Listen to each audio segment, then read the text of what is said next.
académicos. Buenos días. Hoy escucharemos la disertación de la médica psiquiatra. Va a presentar su tesis doctoral, Carolina. Es de maestría. La tesis de maestría en investigación e intervención psicosocial, Carolina Viarengo. Su tema es toses y voces, tuberculosis y ruptura de la vida cotidiana desde una perspectiva psicosocial.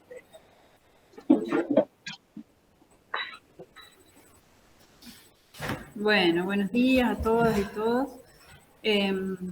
Disculpen la demora y cuestiones técnicas, las de siempre. Carolina, buenos días. Vamos a pedir a todos los participantes de la reunión de Meet que silencien sus micrófonos, por favor, para facilitar la comunicación. Gracias. Bueno, voy a empezar leyendo, está por fuera de la tesis, pero necesitaba hacerlo, los agradecimientos.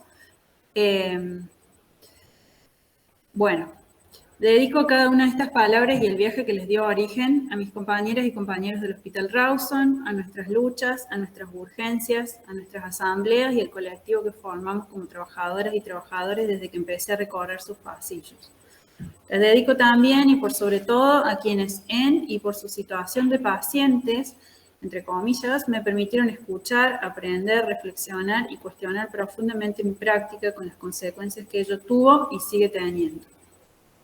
Agradezco a Mariana Previtali por la confianza, es la directora de la tesis, desde el primer día, por el entusiasmo transmitido y la paciencia, por haberme invitado al mundo de la antropología y por su claridad técnica y académica en cada aporte y corrección a esta tesis.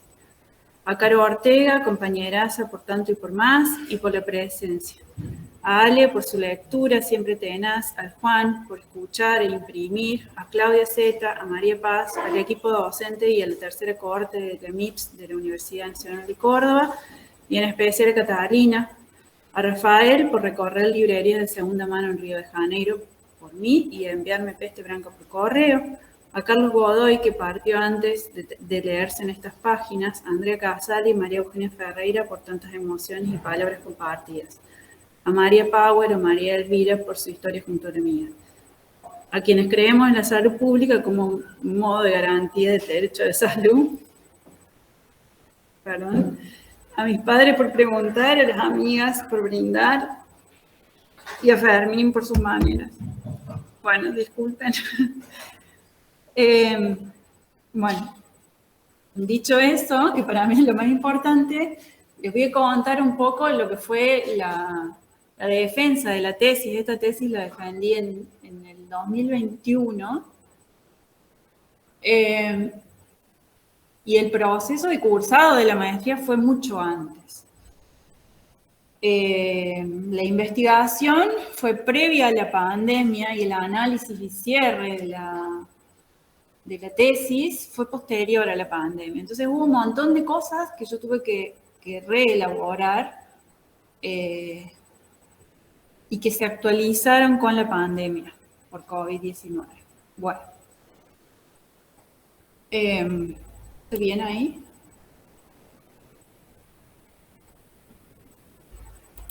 ¿Cómo se pasa?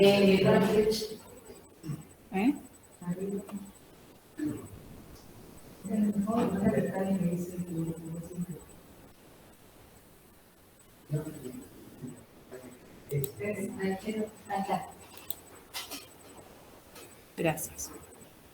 Bueno, la pregunta de investigación que orientó el trabajo fue: ¿cómo experimentan la ruptura o cambio en la vida cotidiana a partir de la enfermedad las personas que viven o vivieron con tuberculosis?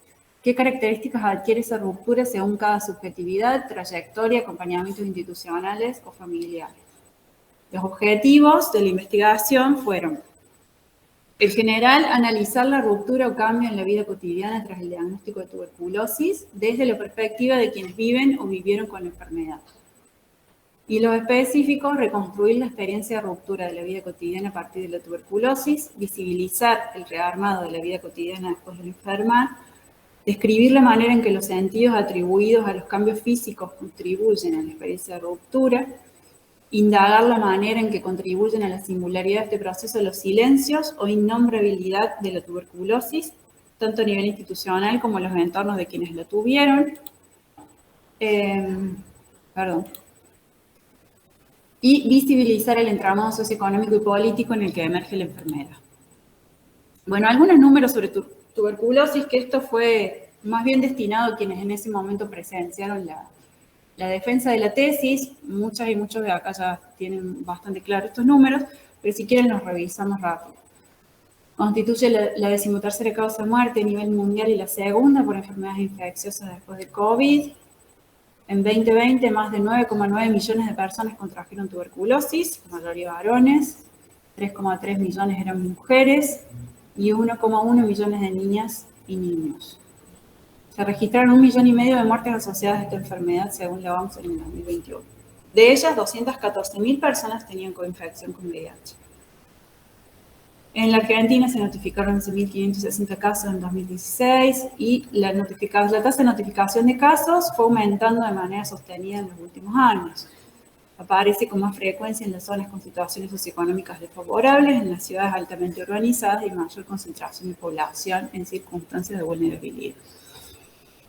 En el 2018 en Córdoba hubo 400 casos de tuberculosis confirmados. Todos estos datos son de la Euge Ferreira y de la Compañía de Trabajo Social, con predominio de género masculino, secundario incompleto y primaria completa en mayoría, desocupados y desocupados del 53%, con 20% de hacinamiento crítico en viviendas no adecuadas, entre los datos sociodemográficos. La mayoría estaban en aquel momento por debajo de la línea de la pobreza y 34% por debajo de la línea de indigencia. Y en 2021, 410 casos nuevos confirmados en toda Córdoba. 78 se diagnosticaron en 2021. Esta es la línea de corte, porque yo ese año ya presenté. Bueno, por supuesto que ahora los números deben ser otros. Bueno, en cuanto a la metodología, una estrategia metodológica cualitativa decidí, de diseño flexible. Durante los años 2018 y 2019 realicé entrevistas en profundidad a 14 personas. 9 varones, 5 mujeres, de las cuales 4 ambulatorias y 10 internadas, que vivieron o vivían con tuberculosis en el momento de la entrevista. También entrevisté a trabajadoras del Hospital Rawson involucradas con la temática. Bueno, las entrevistas en profundidad son entrevistas donde se pretende de alguna manera que quien está siendo entrevistada o entrevistado guíe con sus voces el curso de esa entrevista. Una entrevista en profundidad pretende de alguna manera que se llegue de una manera contracturada a aquellos profundos sentidos que están en juego cuando la persona habla de lo que una le plantea que hable, que quiere que hable. Por supuesto que había ejes que yo iba escuchando que tienen que ver con los objetivos de la investigación, pero la entrevista no era estructurada, en profundidad y sin preguntas guía, digamos. Las entrevistas se realizaron en distintos espacios del hospital que garantizaron privacidad, convenidos previamente con las y los entrevistados.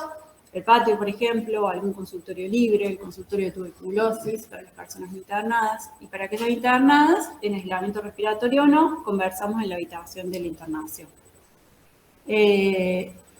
Bueno, se sumaron anotaciones en diario de campo, observación por medio de la participación en el hospital y después todos esos datos se triangularon. Para el análisis utilicé la teoría fundamentada con criterios de saturación teórica. La teoría fundamentada es una técnica de análisis que busca inducir teoría, o sea, a partir de hechos y de casos y de situaciones puntuales y singulares se obtiene conclusiones o teoría, pero sin la pretensión de hacer teoría. O sea, en lo cualitativo buscamos inducir sin pretender crear grandes conglomerados teóricos, pero bueno, es inductiva, es una teoría donde... Y el criterio de saturación es justamente eso, cuando uno empieza a ver que se repiten determinadas conclusiones, listo, ya no hace más entrevistas. Estoy siendo como media bruta al decir esto, pero bueno, más o menos es así. Analicé los datos obtenidos en la investigación a partir de 3 ejes, o sea, toda esa información y datos que fui obteniendo y que analicé, los organicé a partir de 3 ejes. Antes, mientras y después de la tuberculosis. Sin que sean etapas estancas, sino parte de un proceso que por tanto se superponen e imbrican. Las elegí solamente como estrategia para presentar los resultados y para escribir la tesis. Bueno, Y ahora sí, bajo ese formato de esos 3 ejes, voy a presentar los resultados de la investigación y conclusiones. Bueno, antes. En el antes emergió el contexto en el cual surge la tuberculosis. El desgaste, el agotamiento crónico, el estrés, la edad, como parte de un acúmulo, ese es un concepto que tomé prestado de González, que es una investigadora brasilera, así, sin traducir, acúmulo, de tensiones del día a día, son condiciones explicativas para la aparición de la enfermedad. Aquí encontré que aquellas referidas, aquellas tensiones referidas a lo laboral y a lo emocional son las más sobresalientes. La tuberculosis se convierte así en el punto final de trayectorias de vida complejizadas por muchos factores sumados. Eso sería el acúmulo. Ahí pongo citas de las personas entrevistadas para ir ilustrando cada una de estas conclusiones. Héctor dice, y la verdad que no sé bien a qué atribuírselo. Capaz que ayudó un poco que yo estaba tomando alguna medicación y quizá también momentos de mucho desgaste físico. Mucho, o sea, yo con el tema de las guardias cada vez más las padecía en el sentido de dormir poco, dormir menos, poca recuperación. Creo que tiene que ver también con el tiempo que uno ya tiene en esta vida. ¿Qué edad tenés? Le pregunto yo. Yo ahora tengo 63, así que estamos hablando hace 5 años más o menos, y bueno, capaz que eso también fue un motivo de un desgaste del cuerpo ya, y sumado a ese cansancio, a ese agotamiento crónico que tenía yo, un agotamiento importante desde el punto de vista físico y también un poco de estrés. Pero yo al estrés no le atribuyo tanto porque he estado en otras situaciones, cuando era más joven, de mucho más estrés que ahora.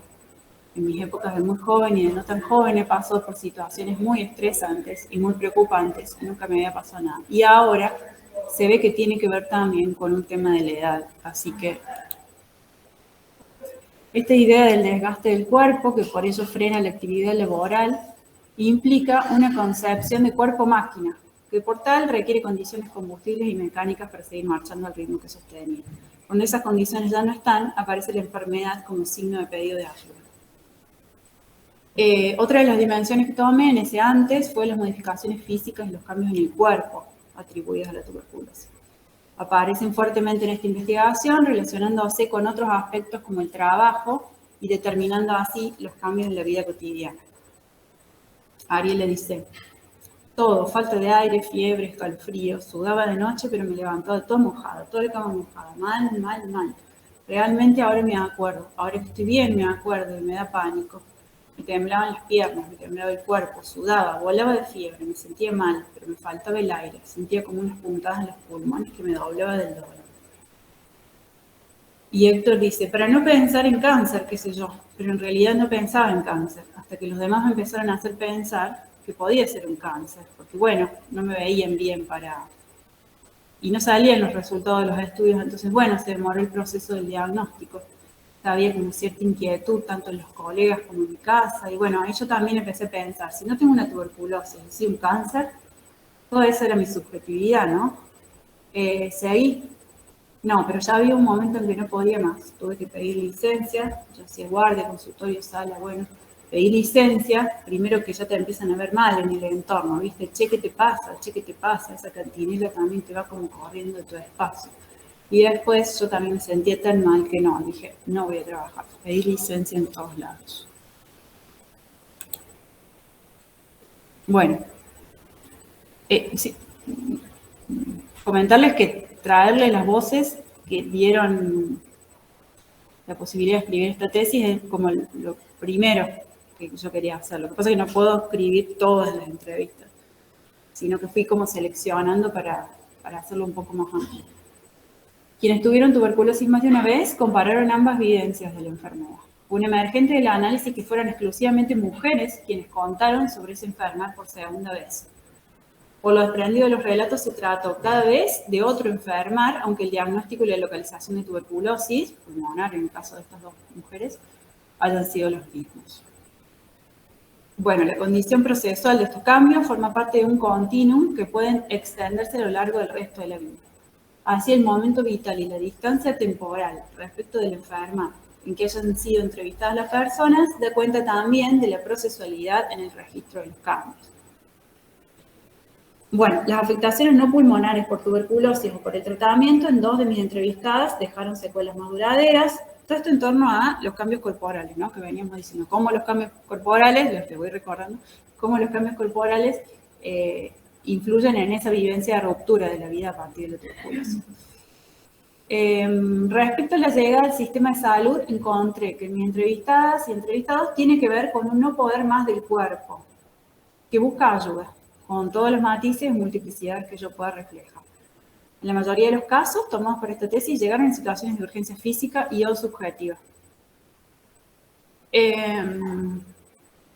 A partir del primer contacto con el sistema de salud, las personas con tuberculosis inician un recorrido que forma parte de la nueva rutina en sus vidas, recorrido propuesto por el equipo de tuberculosis.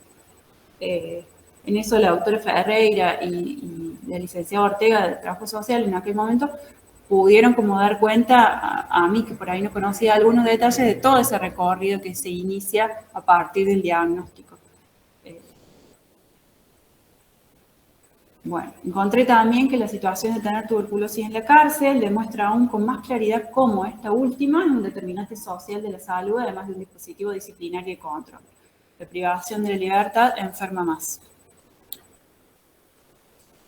Bueno, en otro de los apartados hablé de toxicidades, evocando varios de los sentidos que mis entrevistadas y entrevistados otorgaron a esa palabra. Hay entonces una asociación entre los consumos de sustancias y la aparición de la tuberculosis desde su perspectiva. Para Ariela, es el consumo el que la predispuso a enfermar, así como también lo que agravó su tuberculosis, convirtiéndola en multiresistente. Ariela anunció el cambio rotundo en su vida a partir de la tuberculosis y con ella la decisión de dejar el consumo de pastillas. Además del Paco, el tabaco y el alcohol aparecieron en mis entrevistas asociadas a la tuberculosis. González, que es esta autora de la cual tomé algunas cuestiones, como en mis entrevistas, también encontró asociaciones fuertes entre alcoholismo y tuberculosis, principalmente en varones. Acá hay una cita de Ignacio. Hace 2 meses empecé a sentirme mal, no podía trabajar. Caminaba pocos metros y me faltaba el aire. No podía llevar la carretilla desde la puerta, suponga donde están las chicas. Dejé el cigarrillo y el vino porque dije, esto me está haciendo mal. Dejé de trabajar, las 2 cosas juntas. Y después vine acá. Le pedí a mi hermana que me acompañara. Nunca fui de ir a los médicos, es mi primera internación. Tengo un problemita en el hígado también. Como las personas mismas, ¿no? Toman decisiones en función de esa asociación que iban haciendo entre ese malestar, que después se diagnostica tuberculosis, y los consumos de sustancias. José dice, sí, había escuchado de la tuberculosis, que es por el cigarrillo. No conocía a nadie que lo tuviera, pero escuché. A los 15 años fumo, una etiqueta y media. Ahí asocié con el cigarrillo. Bueno, voy echando también con algunas cuestiones como más conceptuales. La espacialización. Certeau es un sociólogo, historiador francés, que trabaja justamente esto, la diferencia entre lugar y espacio, que es lo que yo tomé en un libro que se llama La invención de lo cotidiano. Bueno, y habla de esto, que el espacio, a diferencia de un lugar, que puede ser un espacio físico cualquiera, el lugar es esto. El lugar practicado sería un espacio para el Certeau. Y la práctica del espacio, del lugar, para convertirse en espacio, muchas veces se hace a través de los relatos. Entonces, en una parte importante de la tesis, hago como toda una descripción de los lugares y los espacios del hospital,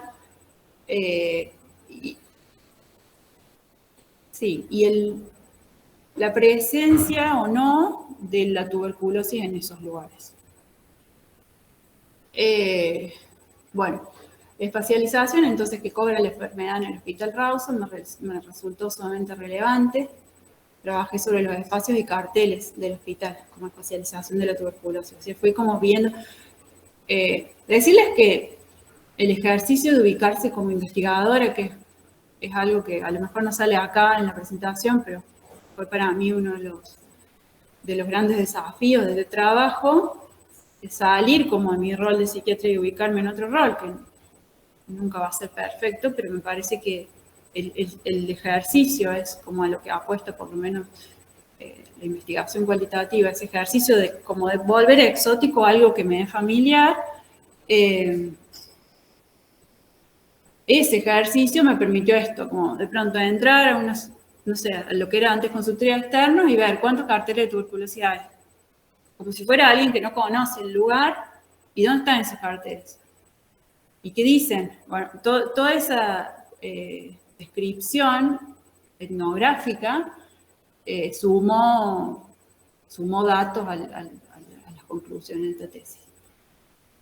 Bueno, entonces trabajé sobre los espacios y carteles del hospital con especialización en la tuberculosis. Concluí que la visibilización de la enfermedad es mínima en el sector de consultorios externos, aquellos consultorios externos de antes de la pandemia, y aún menor en los pasillos. El equipo de tuberculosis tenía asignado un consultorio específico y luego en salas de internación se demarcaban las habitaciones de aislamiento respiratorio con cartelería en la puerta.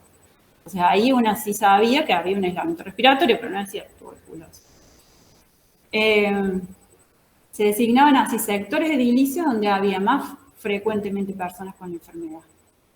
Por ejemplo, en la sala donde había más aislamientos respiratorios. Ahí había mayores posibilidades de que hubiera personas con tuberculosis que en otras salas de internación. Entonces estaba como espacializado la tuberculosis en el hospital. La pandemia por COVID, bueno, readecuó el hospital y aquello fue modificado. La folletería sobre tuberculosis descrita y mencionada por algunas entrevistadas jugó un papel importante en torno a ciertos sentidos atribuidos a algunos síntomas de la enfermedad. Bueno, eso es en cuanto al antes. Mientras, durante la tuberculosis es donde más evidentes fueron los cambios en la vida cotidiana de mis entrevistadas.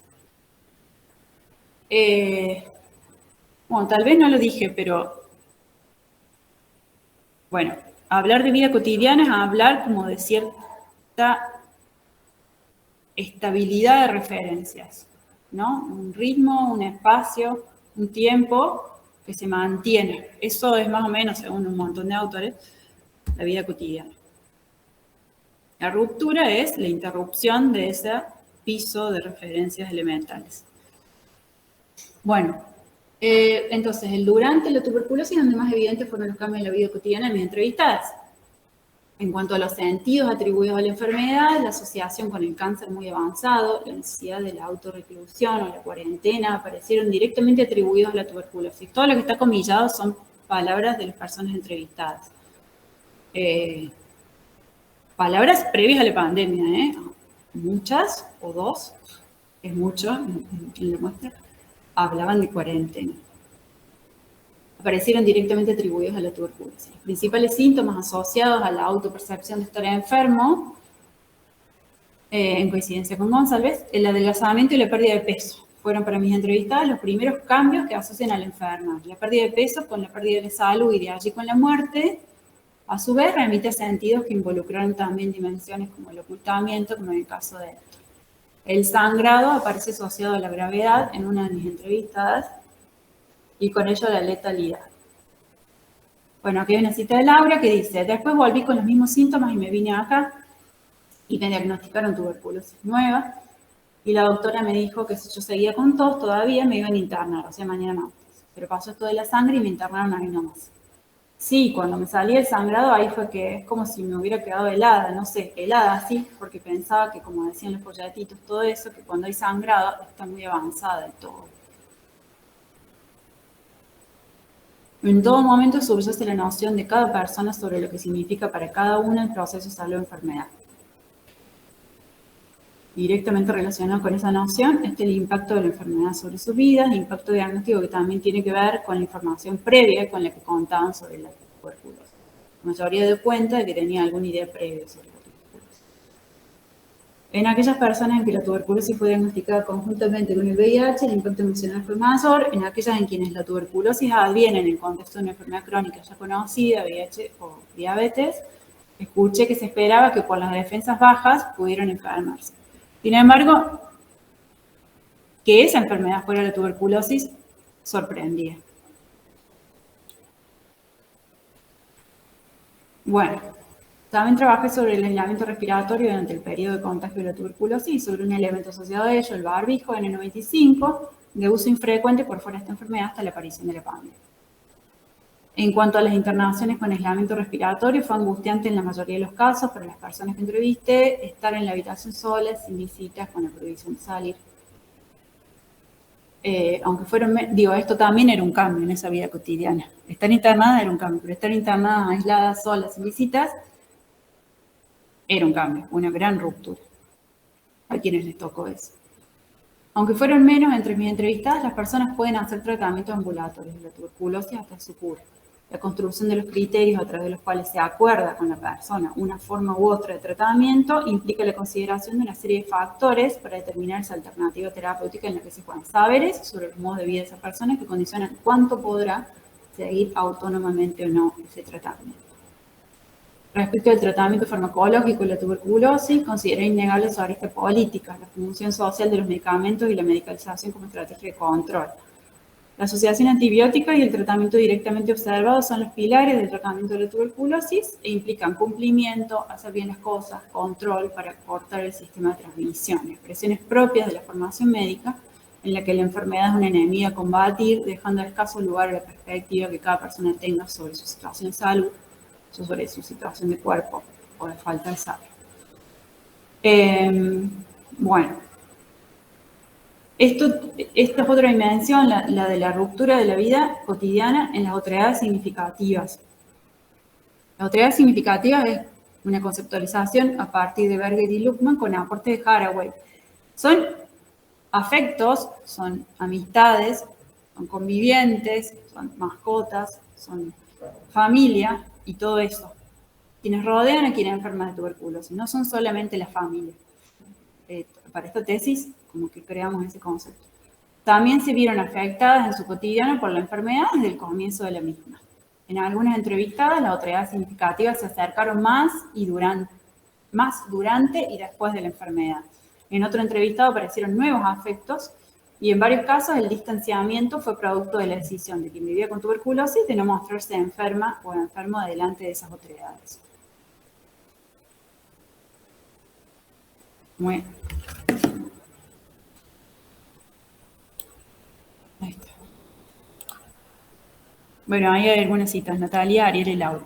Natalia, sí, todos. Algunas cosas como que andaban medio, pero esto como que los unió a todos. Esto, su internación y la enfermedad. Sí, es que tenemos que estar unidos, ¿no? Porque pase algo.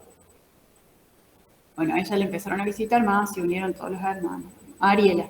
Yo, por ejemplo, no tenía trato con mis hermanos, no tenía trato con mi vieja, vivía en la calle. Y a partir de la enfermedad me uní con mi mamá, me uní con mis hermanas, porque se dieron cuenta que realmente tenía una enfermedad grave y bueno, mucho mejor el año cuando estuve internada, que vinieran mis hermanos a visitarme, venía mi mamá casi todos los días. Aparte se dieron cuenta del cambio mío, así que... Y Laura dice, sí, están más. Ahí, va, siempre estuvieron pegados a mí. Mi hermano, cuando, si no es conmigo, es con mi hermano. Mi hermano es porque lo que tiene diabetes y se le bajan todas las cosas, y no conmigo. Bueno, tal como varios autores lo demostraron, Rodríguez Enríquez, Camino Solar y Battiani, a partir de la feminización de los cuidados en enfermedades prolongadas, son las mujeres quienes más cambios viven en su día a día a partir de enfermedades de sus otros significativos. O sea, esos afectos, allegados, vínculos, amigos, familiares, de estas personas con tuberculosis son quienes más vieron afectado su día a día a partir de la enfermedad de la persona con tuberculosis.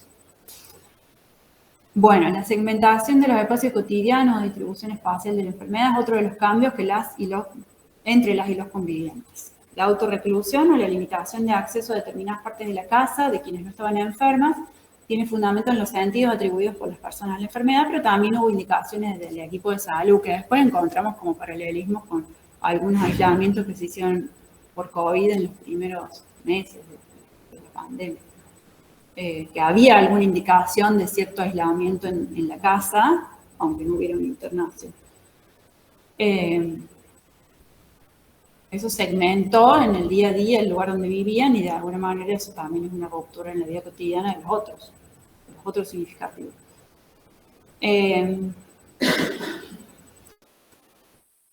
Me acuerdo de una de las personas entrevistadas que estaba en el primer piso y se quedaba ahí, vivía ahí, tenía una casa con 2 pisos, vivía ahí, vivía en el primer piso, el resto de la familia estaba implantada. Todas las personas que entrevisté, para esta tesis dieron cuenta del advenimiento de cambios en su rutina que atribuyeron a la tuberculosis de distintas maneras. Uno de los cambios más importantes en la configuración habitual de sus días fue la interrupción del trabajo, que es lo que decía al comienzo. La nueva rutina, que incluye el no trabajar como lo hacían hasta ese momento, el desempeñarse en otros espacios, en su casa o en centros de salud, con o sin otras personas. La incorporación de la educación, las modificaciones en las actividades por el nuevo estado físico, fueron las dimensiones de cambio en la rutina que surgieron de lo escuchado. La nueva rutina que se inventa, la reorganización del cotidiano, lucha contra la desintegración de la Silva Cátela, es lo que en mis entrevistas apareció con la forma de los nuevos ritmos y modos, en los nuevos espacios y trabajo, en el tener medicación a diario y en las actividades no laborales. Es posible ver de esta manera que hay una adaptación, un nuevo estar después de la ruptura que aparece necesariamente tras la situación límite, que tiene como principal función la continuidad de la persona en su mundo. Da Silva Cátela trabaja con familiares de desaparecidos.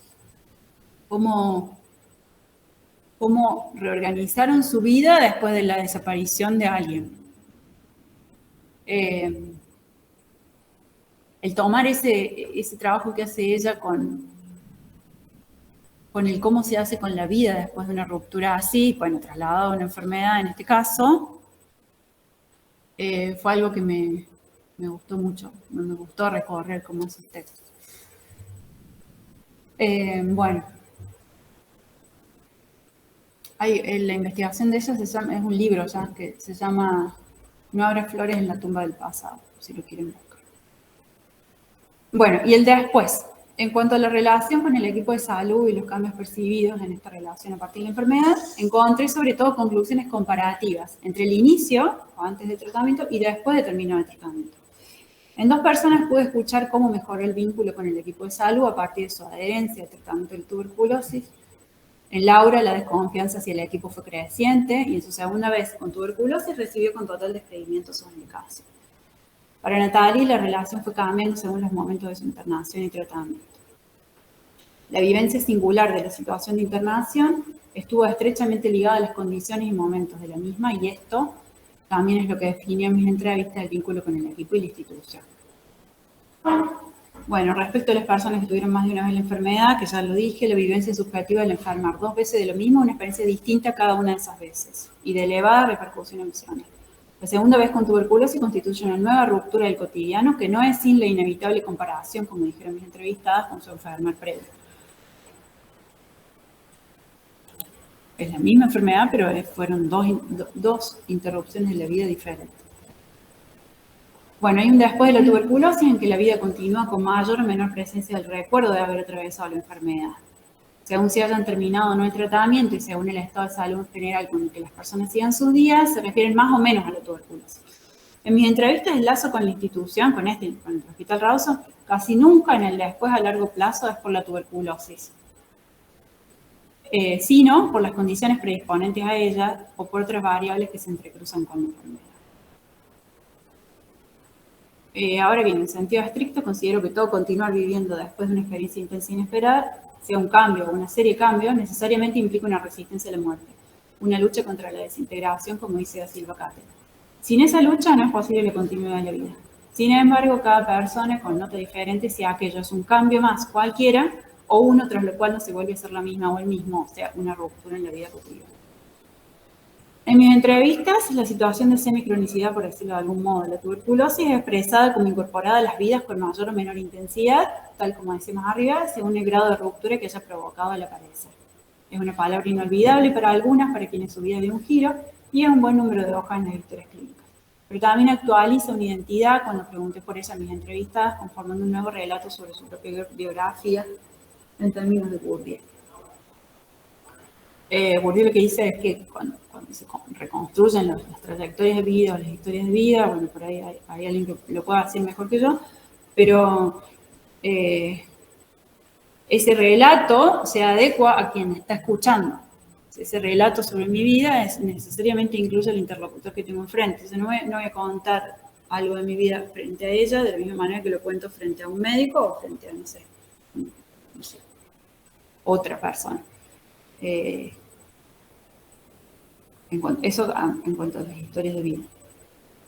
Finalmente, algunas de las personas que entrevisté muestran cómo la tuberculosis ha sido una posibilidad de seguir otra vida o de replantearse modos, vínculos, proyectos, incluyendo siempre el deseo de continuar. El rearmado de la vida cotidiana es entonces la continuidad de la vida, flujo que mirado en perspectiva hacia atrás confirma las rupturas. Bueno, listo. Gracias.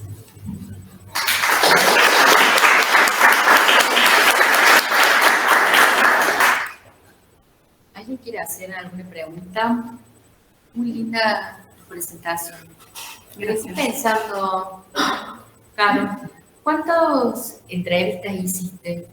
Fueron 14, ahí lo puse en la ¿Y metodología. todos presentaron, digamos, la misma característica o tenían, eran pacientes totalmente diferentes, cada uno? Todos eran diferentes. No, pero, por ejemplo, si vos tenías 4 o 5 pacientes que, por ejemplo, eran personas de salud o a eso me refiero. ¿Cuáles las características como para decir todos se comportaron? No, no sé si voy a poder responder así, pero ¿cómo llegaron las personas a las que fui entrevistando? ¿Cómo llegaron a mí las personas a las que fui entrevistando? Algunas las conocía porque en mi situación de interconsultora en salud mental, en algún caso tuve que ir, en muchos casos tuve que ir a resolver cuestiones de salud mental como médica psiquiatra. Sin embargo, la instancia de una entrevista para la investigación fue aparte y pautada con la persona. Eso es una de las vías de llegada de esas personas. Y la otra vía de llegada tiene que ver con que profesionales que ya trabajan con tuberculosis, que conocían que yo estaba haciendo preguntas sobre esto, me sugieren, che, ¿por qué no me entrevistas a tal? Bueno, y el criterio de selección es más o menos ese, como vas viendo que tienen más o menos, que crees que más o menos tienen que ver con los objetivos de tu investigación. Y ahí haces la entrevista. Pero no, eran todas personas diferentes. Lo que pasa es que cuando yo paro de hacer entrevistas, cuando satura, cuando veo que se estaban como repitiendo un montón de estas cosas, ya está. Ya, ahí corté. Fueron 14.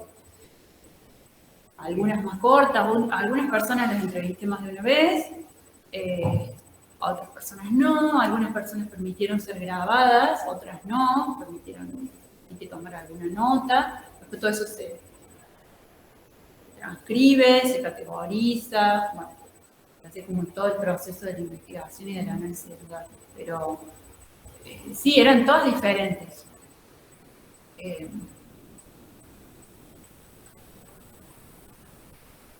Aparecían, qué sé yo, no entrevisté a todas las personas que atendí con tuberculosis en mis años en el hospital, no, eran algunas que probablemente fueron las mismas que a mí me hicieron sentir.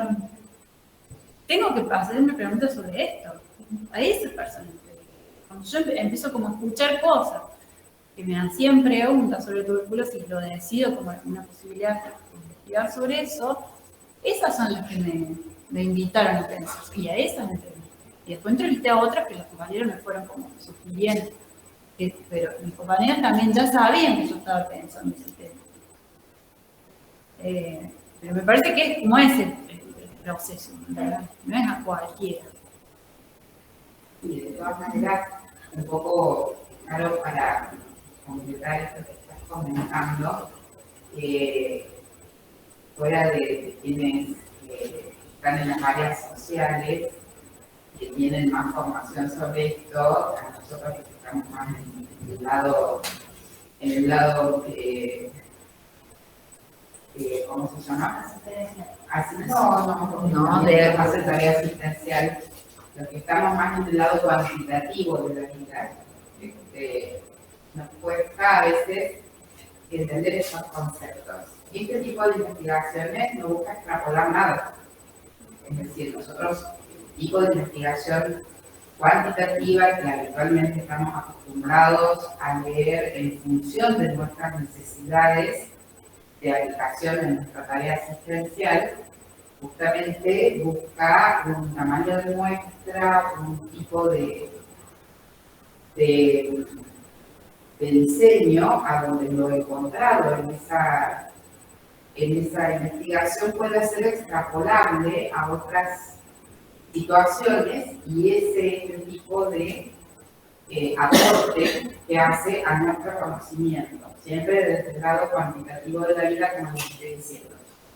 Y me parece sumamente importante el hecho de que podamos nosotros mismos abrir la cabeza a estos aportes que no son extrapolables. Probablemente en otro lugar del mundo, en otra situación, los hallazgos sean distintos en algunos aspectos y parecidos en otros a los hallazgos que tuvo Caro, o cuando ella pudo saturar su muestra, digamos, darse cuenta que ya no iba a encontrar cosas muy diferentes.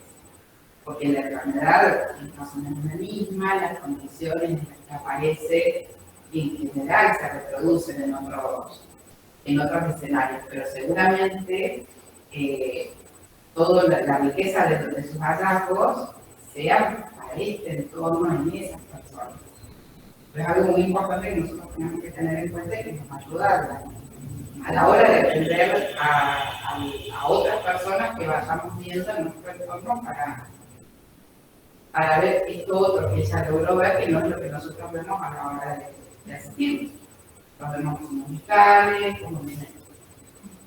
como viene respondiendo ¿no? a la medicación y demás. Este otro aspecto, si bien lo podemos intuir, muchas veces con la interacción con los familiares o con el paciente, está muy bueno mostrarlo justamente.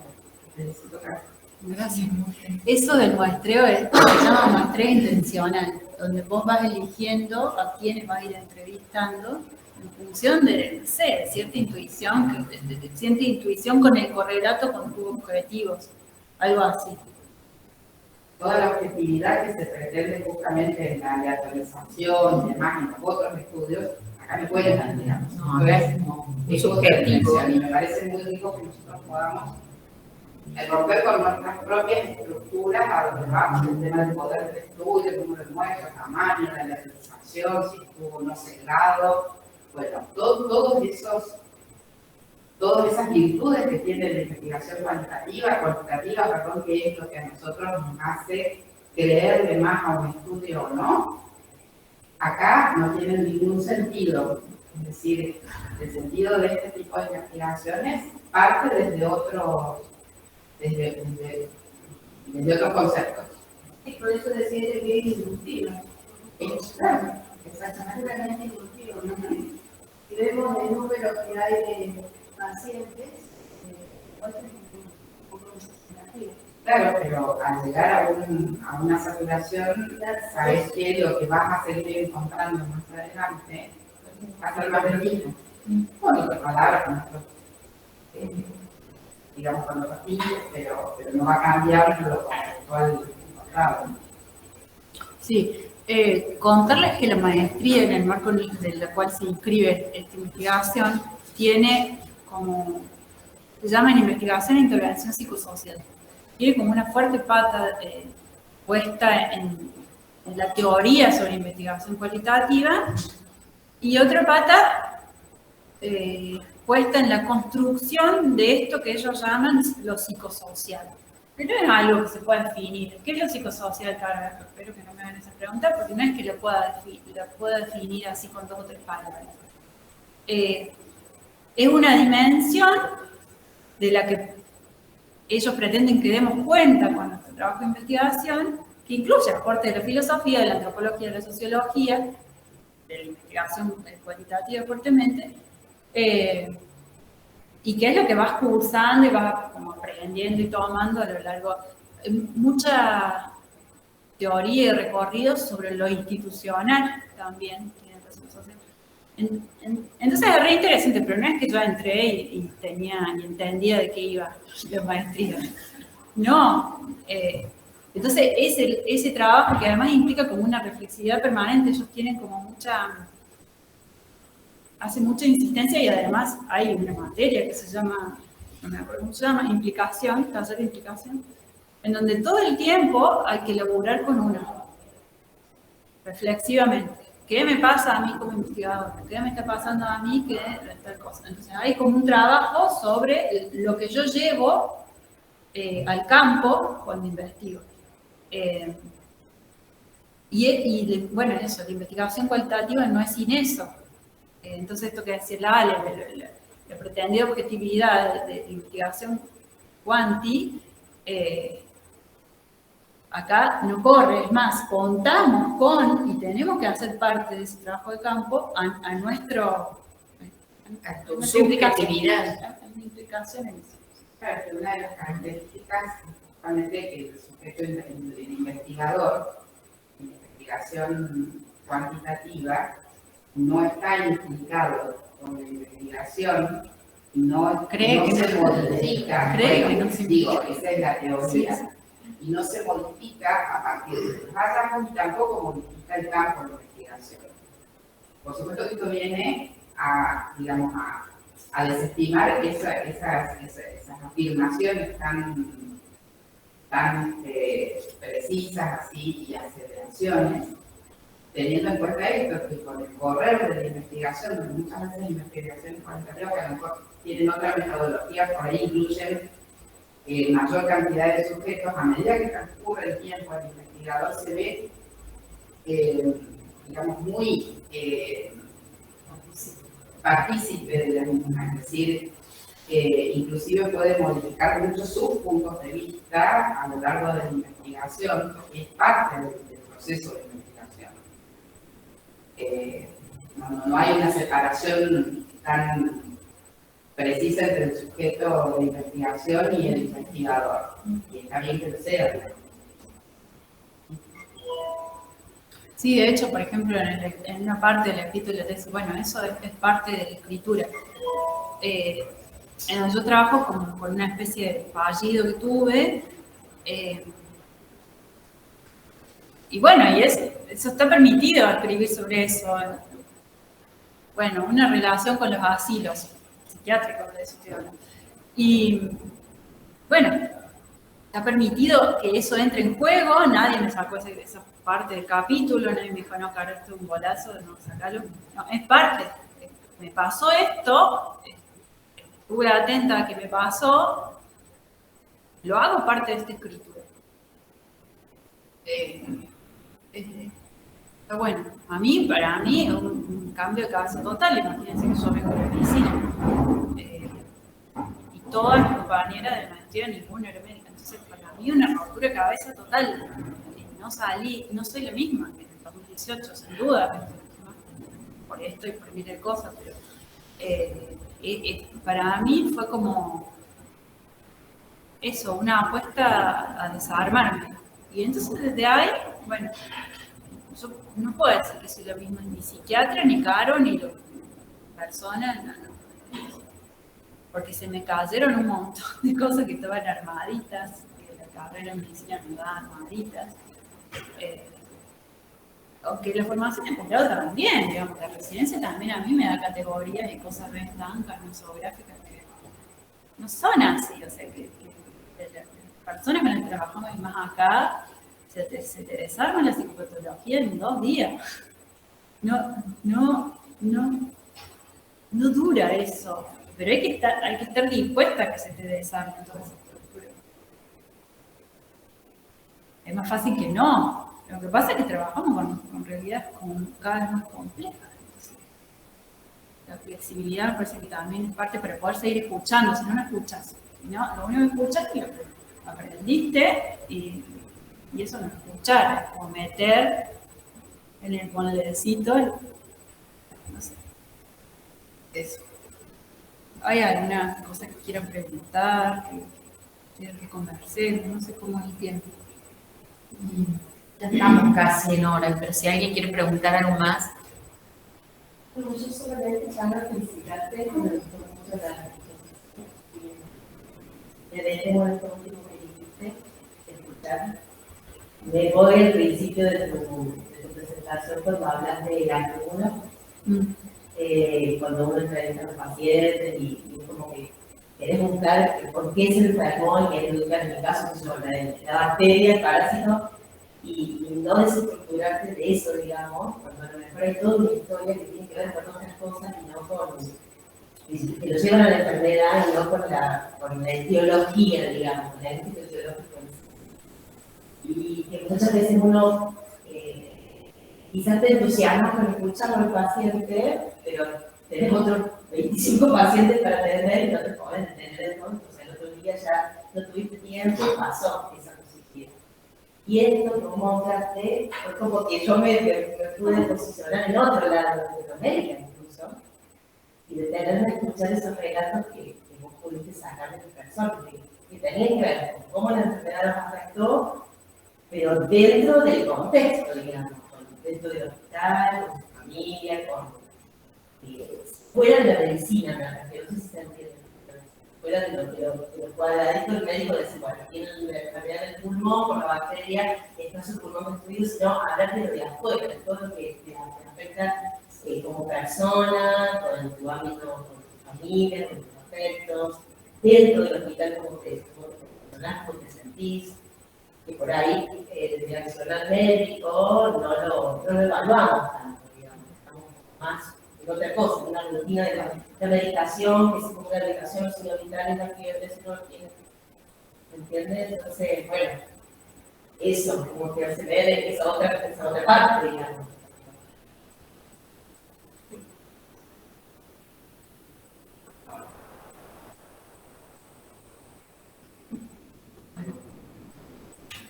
¿Alguien tiene otra pregunta?